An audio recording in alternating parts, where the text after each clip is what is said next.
సందర్భంగా జాతీయ పతాకాన్ని భారతీయ జనతా పార్టీ మెదక్ జిల్లా అధ్యక్షులు వాల్దాస్ రాధాకృష్ణ ఎగరవేయడం జరిగింది. దీనికి సంబంధించిన మరిన్ని వివరాలు తెలుసుకుందాం.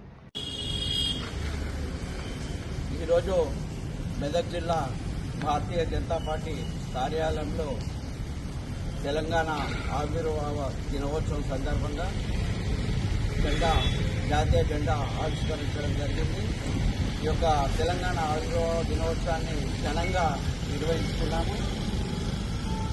పార్లమెంటులో సుష్మా స్వరాజ్ గారు మరి తెలంగాణ యొక్క కళాన్ని వినిపించి మరి తెలంగాణ కోసం ఒక స్ఫూర్తిని తీసుకొచ్చి మరి ఆ రోజు ఉన్న కాంగ్రెస్ ప్రభుత్వము తెలంగాణకు వ్యతిరేకం చేసినా కానీ ఆమె ఖచ్చితంగా తెలంగాణ కావాలని చెప్పి పోరాటం చేసిన మహానాయకురాలు సుష్మా స్వరాజ్ గారు.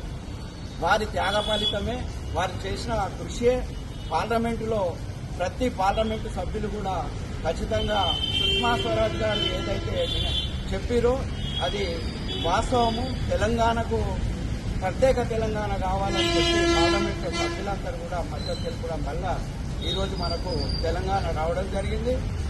మరి తెలంగాణ వచ్చిన తర్వాత కూడా ఈరోజు తెలంగాణ అభివృద్ధిలో నోచుకోలేక అప్పుల పాలవుతున్నది.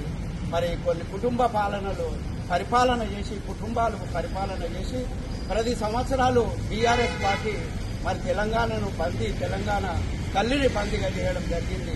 అదేవిధంగా అబద్దాల హామీలు ఇచ్చి ఈ యొక్క కాంగ్రెస్ ప్రభుత్వం కూడా ఇవాళ తెలంగాణలో ఉన్న విలువైన భూములను మరి వేలం వేసి, అంటే భారతదేశంలో ఏ రాష్ట్రంలో లేని విధంగా వేలం వేసి వేలంలో భూములు అమ్మి ఇవాళ పరిపాలన చేస్తున్నారు.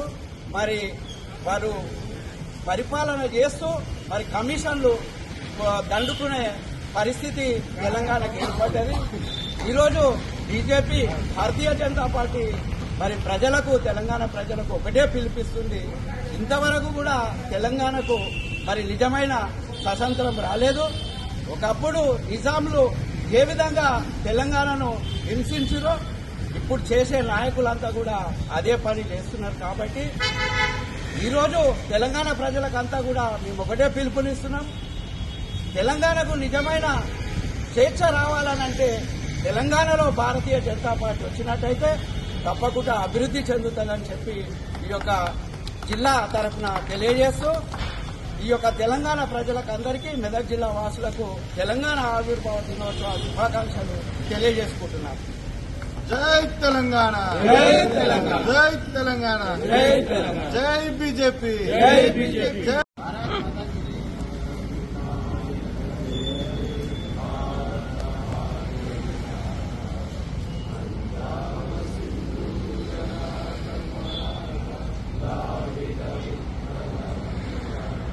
ఈ సందర్భంగా ఆయన మాట్లాడుతూ ఆనాడు పార్లమెంట్లో సుష్మా స్వరాజ్ గారి గొంతు వినిపించడం వల్లే తెలంగాణ సాధ్యమైందని, ఆమెను స్మరించుకోవడం సంతోషంగా ఉందని అన్నారు. ఈ కార్యక్రమంలో మాజీ జిల్లా అధ్యక్షులు గడ్డం శ్రీనివాసులు, ప్రధాన కార్యదర్శి ఈర్ల రంజిత్ రెడ్డి, రాష్ట్ర కౌన్సిల్ సభ్యులు రాగిరాములు, పట్టణ అధ్యక్షులు నయనీ ప్రసాద్, కౌన్సిలర్లు ఇప్పా అఖిల, పుబ్బా రాజామణి మరియు లక్ష్మణ్, కల్కి, నాగరాజు, ఎంఎల్ఎన్ రెడ్డితో పాటు పలువురు బీజేపీ నాయకులు, కార్యకర్తలు పాల్గొన్నారు. ఇలాంటి మరిన్ని ఇంట్రెస్టింగ్ అప్డేట్స్ కోసం చూస్తూనే ఉండండి నిజం న్యూస్.